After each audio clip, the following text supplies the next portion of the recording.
నమస్తే. Welcome to hit TV. ఈ రోజు మనతో పాటు ప్రముఖ ఆధ్యాత్మికవేత్త, అలాగే ఆస్ట్రాలజర్ ముల్లపూడి సత్యనారాయణ గారు ఉన్నారు. వారితో మాట్లాడి మరిన్ని విషయాలు తెలుసుకుందాం. నమస్తే నమస్కారం అమ్మా చాందిని. బాగున్నారా? బాగున్నానమ్మా చాందిని. గురుగారు, ఇప్పుడు వినాయక చవితి వస్తుంది కదా, అసలు పూజ చేసే విధానం ఏంటి? ఏ సమయంలో చేయాలి? అసలు ఏ మంత్రం పూజ చేయాలి? భాద్రపద మాసం శుక్లపక్షం చవితి. ఇప్పుడు మనకి వినాయక చవితి వస్తుంది. దీంట్లో ఉదయమే తెల్లవారుజామున నిద్ర లేవాలి. ఫస్ట్ సూర్యుడు వెళ్ళిపోయిన తర్వాత కాకుండా ఆ బ్రహ్మ ముహూర్తంలో లేవాలి. మళ్ళీ ఒక్కొక్కళ్ళు తెల్లవారుజామున 3 గంటలకు లేచిపోవాలి.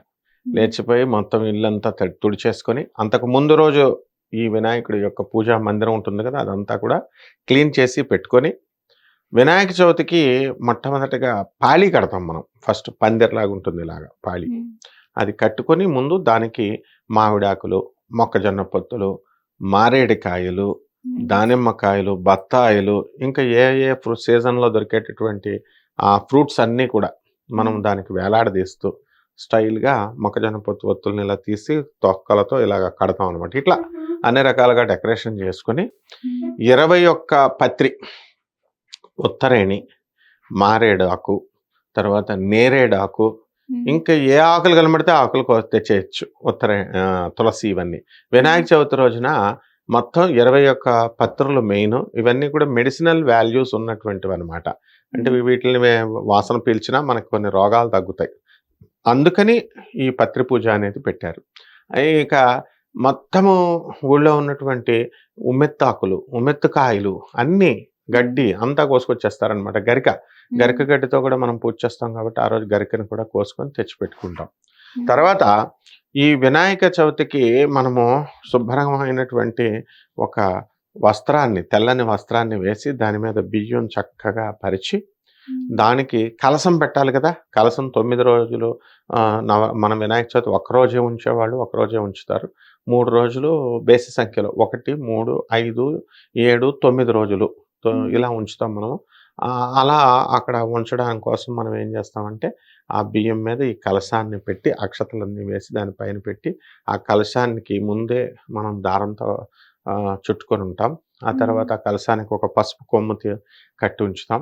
మామిడి ఆకుల్ని ఇలా కలశానికి, లేదా తమలపాకుల్ని పెట్టి దానిపైన ఎర్రని జాకెట్ గుడ్డ కానీ, లేదా పచ్చని జాకెట్ గుడ్డ కానీ, ఆ కొబ్బరికాయ, ఎండు కొబ్బరికాయ ఉంటుంది, పీచు ఉన్నటువంటిది, దాని కానీ, లేదా మామూలు కొబ్బరికాయని కానీ దాని కలసం మీద పెట్టి దానిపైన ఈ గుడ్డను పెడతాం.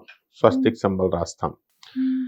రాసిన తర్వాత వినాయక చవితి చేస్తున్నాం కాబట్టి మనం వినాయకుడి ఫోటో కూడా మనం వెనకాల పెడతాం, ఈ కలశానికి వెనకాల. ఆ తర్వాత ఒక తమలపాకులో మనం ఏం చేయాలి, వినాయకుడు మహాగణాధిపతి పసుపు వినాయకుడిని తయారు చేస్తాం. గౌరీదేవిని తయారు చేస్తే అక్కడ పెట్టుకుంటాం. పెట్టుకొని ఈ యొక్క వినాయక చవితి వ్రత కథ ఉంటుంది. ఆ రోజు అందరూ కూడా తోరాలు కట్టుకొని, కొత్త వస్త్రాలు కట్టుకొని పూజ దగ్గర కూర్చున్న తర్వాత వినాయక చవితికి స్టూడెంట్స్ అందరూ కూడా పుస్తకాలు, ఎవరు పెన్నులు అన్నీ మనకు చిన్నప్పటి నుంచి పెట్టించేవారు కదా.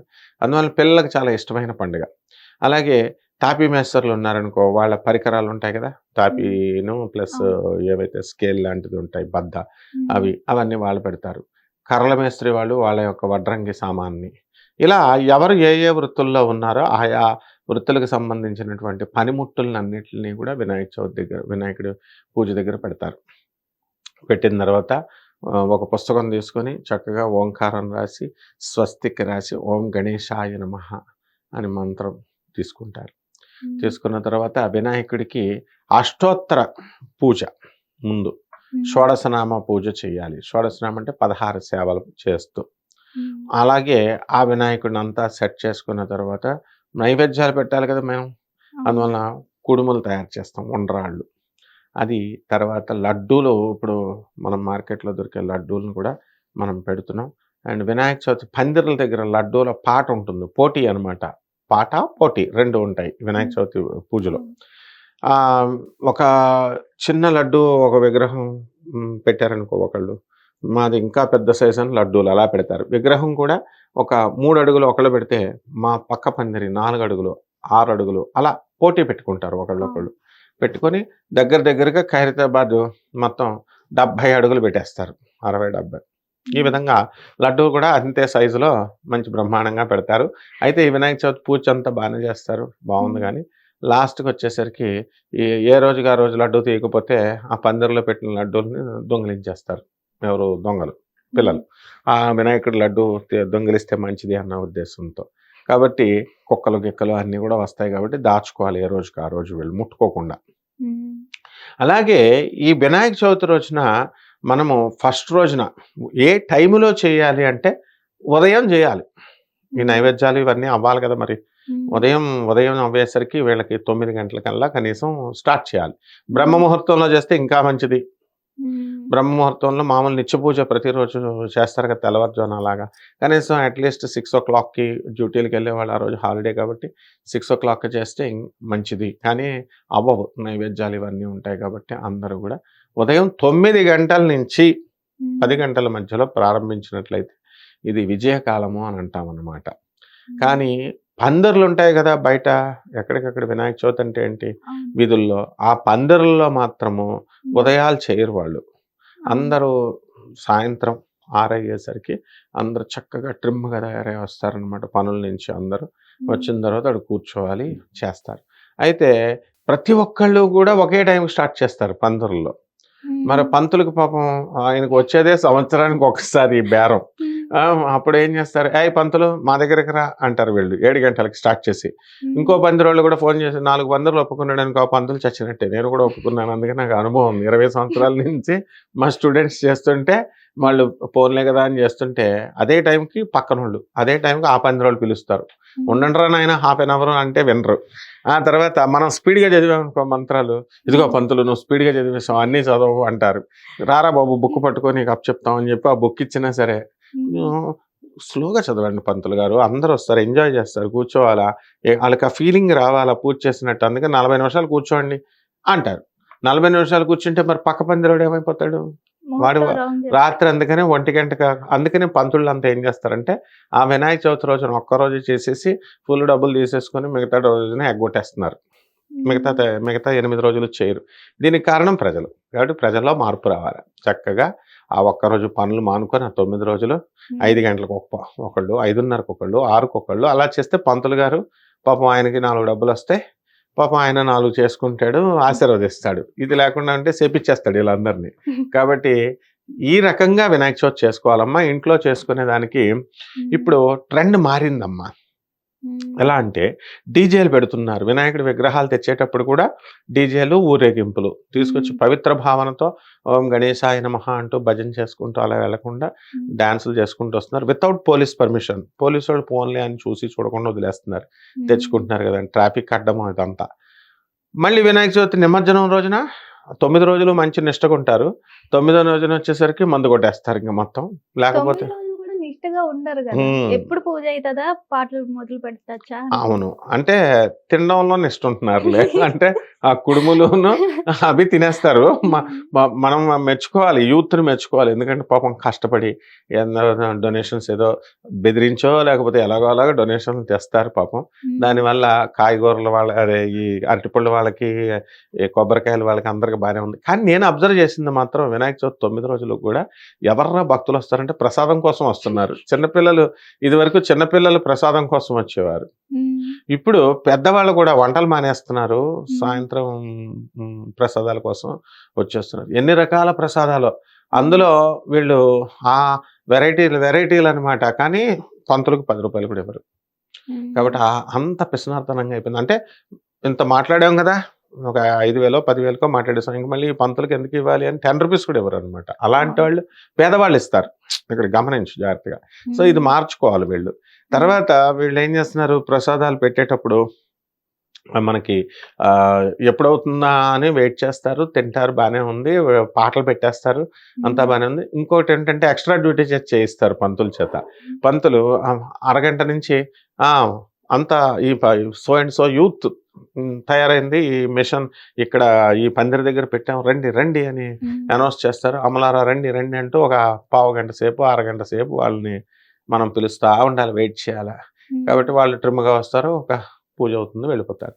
ఆ 9వ రోజున పోన్లే పాపం అడ్జస్ట్ అయిపోవచ్చు, పాపం వీళ్ళు కష్టపడ్డారని. 9వ రోజున మాత్రం ఇక నిమజ్జనం చేసేసిన రోజున 10వ రోజున శుభ్రంగా డీజేలు, డాన్సులు, మందు కొట్టడాలు, ఇక్కడ తీసుకెళ్ళడాలు, రాత్రి డాన్సులు చూడాలా మొత్తం సిటీలో ఆడవాళ్ళు, మగవాళ్ళు ఎంత సూపర్‌గా ఏస్తారనమాట. అప్పుడు అమ్మ ఇంత టాలెంట్ ఉందా అని హడిలిపోవాలనమాట. పంతులు గారులు కూడా ఏసేస్తున్నారు ఇప్పుడు డాన్స్ ఆళ్ళతో పాటు.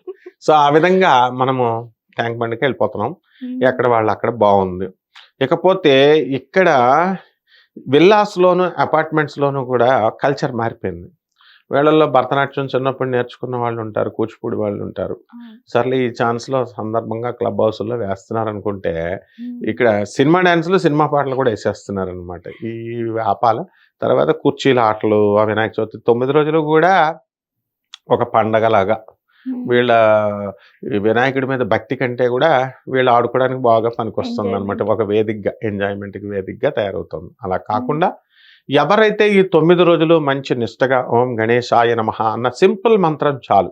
దాంతో ఈ అష్టోత్తర పూజ చేసి ఈ యొక్క నైవేద్యాలన్నీ పెట్టేసి తాంబూలాలు కూడా మనం వినాయకుడికి వరలక్ష్మి వ్రతంకి ఎలా ఇస్తామో అలాగ ఇచ్చుకోవచ్చు. తాంబూలాలు గరికెగడ్డతో పూజ, పత్రితో పూజ ఇవన్నీ కూడా మనం చేస్తే అక్కడ అటెండ్ అయినటువంటి వీధుల్లో అటెండ్ అయినటువంటి పిల్లల్ని నేను అనేవాడిని, అరే మీరు చేస్తున్నది ఏమిట్రా వినాయక చవితి, వినాయకుడు అంటే ఎవరు సకల విద్యలకు అధిపతి, మీరంతా స్కాలర్స్ అయిపోతారు, రీసెర్చ్ చేసేస్తారు అని చెప్పేవాడిని. అలాగా ఈ 15 ఇయర్స్‌లో నేను నా అబ్జర్వేషన్‌లో నేను చూశాను.